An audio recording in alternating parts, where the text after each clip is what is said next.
اعوذ باللہ من الشیطان الرجیم بسم اللہ الرحمن الرحیم۔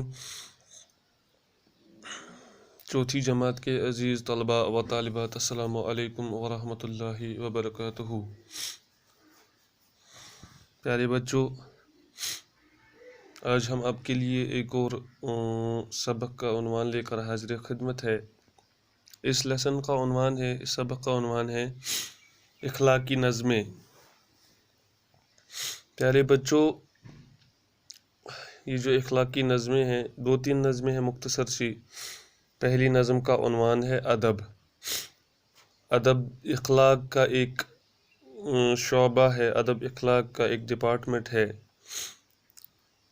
ادب کے بارے میں شاعر اس نظم کے حوالے سے کچھ باتیں کہنا چاہتا ہے، وہ آپ تک پہنچانے کی کوشش کرتا ہوں۔ پہلے شعر میں فرماتا ہے شاعر، ادب ہی سے انسان انسان ہے، ادب جو نہ سیکھے وہ حیوان ہے۔ پیارے بچوں، انسان ادب ہی کے ذریعے انسان ہے۔ جس کے پاس ادب نہیں وہ انسان نہیں، بلکہ جو ادب نہ سیکھے بلکہ وہ حیوان کی طرح ہے، یعنی حیوان ہی ہے۔ جس کے پاس ادب نہ ہوگا وہ انسان نہیں، حیوان کہلاتا ہے، اور جس کے پاس ادب ہوگا وہ انسان ہے۔ جہاں میں ہوں پیارا نہ کیوں کر ادب۔ پیارے بچوں، شاعر فرماتا ہے کہ دنیا میں، یعنی دنیا میں، پورے جہاں میں پیارا کیوں کر نہ ہو ادب، یعنی ادب کو پیارا کیوں کرنا کہتے ہیں لوگ، یعنی ادب پیارا ہے لوگوں کا، ادب عزیز ہے لوگوں کو۔ کیوں؟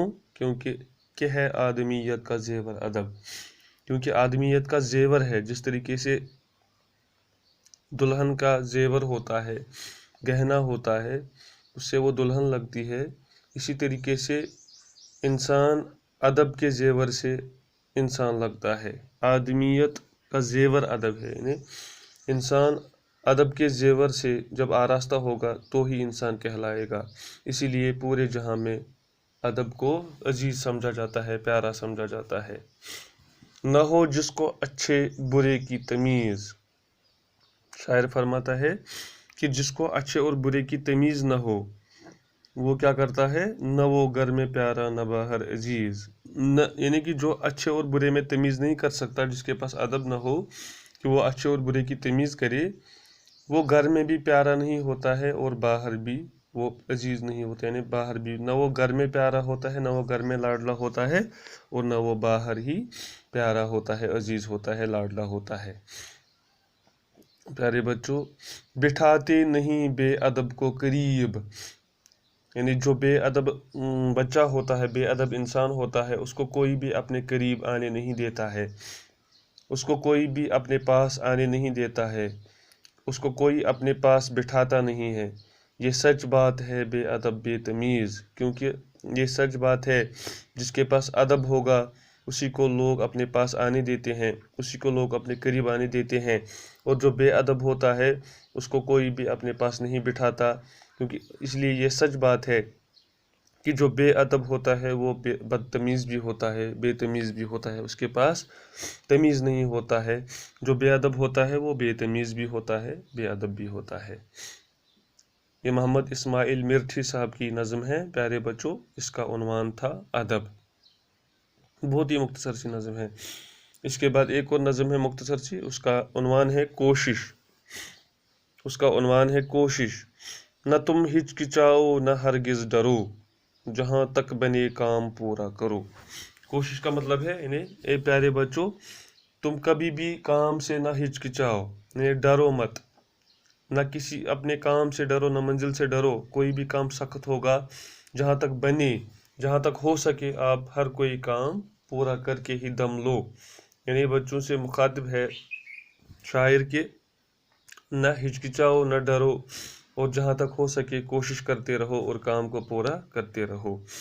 مشقت اٹھاؤ مصیبت بھرو، طلب میں جیو جستجو میں مرو۔ شاعر کہتا ہے مشقت اٹھاؤ، یعنی محنت سے کام لو، اور مصیبت بھرو، یعنی اگر مصیبت بھی سامنے آئے تو اس کو جیلو، اور مصیبت کو جیل کے پھر آگے بڑھو، محنت سے، مشقت سے۔ طلب میں جیو، یعنی کام کی طلب میں جیو، منزل کی طلب میں جیو، اور منزل کی جستجو میں ہی مرو۔ یعنی ہمیں یہ کوشش کرنی چاہیے کہ جو ہماری منزل ہونی چاہیے، جو ہماری منزل ہوتی ہے، اسی کی کوشش میں ہمیں جینا بھی ہے اور اسی کی جستجو میں ہمیں مرنا بھی ہے۔ شاعر کہتا ہے کیے جاؤ کوشش میرے دوستو۔ کوشش انسان کو منزل کا پتہ دیتی ہے، کوشش انسان کو کامیابی کا پتہ دیتی ہے۔ اس لیے شاعر فرماتے ہیں کیے جاؤ کوشش میرے دوستو، اگر طاق میں تم نے رکھ دی کتاب ہے، یعنی کیے جاؤ کوشش کرتے رہو۔ اگر آپ نے طاق میں کتاب رکھ دی، اگر آپ نے کتاب کو الماری میں بند کر کے رکھ دیا، تو کیا دو گے کل امتحان میں جواب؟ تو پھر کل کو آپ امتحان میں، کل کو آپ کو جب ایگزام ہوگا، امتحان ہوگا، تو کیا جواب دو گے وہاں پہ؟ نہ پڑھنے سے بہتر ہے پڑھنا جناب۔ شاعر کہتا ہے کہ نہ پڑھنے سے بہتر ہے کہ آپ پڑھتے رہو، نہ پڑھنے سے بہتر ہے کہ آپ کوشش کرتے رہو، اور کیا کرو کہ ہو جاؤ گے ایک دن کامیاب۔ جب آپ پڑھتے رہو گے، جب آپ کوشش کرتے رہو گے، تو ایک دن کامیاب ہو جاؤ گے۔ کیے جاؤ کوشش میرے دوستو۔ اسی لیے شاعر فرماتا ہے کہ آپ کوشش کرتے رہو، آپ محنت کرتے رہو، آپ جاگتے رہو، آپ طلب میں رہو، کامیابی کی طلب میں رہو، منزل کی جستجو میں رہو۔ اسی لیے کوشش کرتے رہو کہ ایک دن آپ کامیاب ہو جاؤ گے، اور جب کوشش کرتے رہو گے تو ایک دن ضرور آپ کو کامیابی کا پتہ منزل دے گی، ایک دن آپ ضرور کامیاب ہو جاؤ گے۔ تو یہ دو نظمیں، مختصر سی نظمیں، جن کا عنوان تھا اخلاقی نظمیں، ایک کا عنوان تھا ادب اور دوسرے کا عنوان تھا کوشش۔ پیارے بچوں، یہ دو نظمیں آپ نے اس عنوان کے تحت چند باتیں سیکھی ہے۔ اب میں آپ سے چند سوالات آپ کے سامنے رکھنا چاہتا ہوں۔ پہلا سوال میرا آپ سے یہ ہے کہ پہلی نظم جو ادب جس کا عنوان تھا وہ کس شاعر نے لکھی ہے؟ اور دوسرا سوال آپ سے یہ ہے کہ دوسری نظم کا عنوان کیا تھا؟ اور تیسرا سوال میرا آپ سے یہ ہے کہ اگر آپ نے طاق میں کتاب رکھ دی تو آپ کو کس دشواری کا سامنا کرنا پڑے گا؟ اس لیے پیارے بچوں، ان 3 سوالات کے جوابات آپ واٹس ایپ پہ بھی بھیج سکتے ہو۔ آئندہ کا لیکچر کے لیے ہمیں اپنی دعاؤں میں یاد رکھیے گا۔ السلام علیکم ورحمۃ اللہ وبرکاتہ۔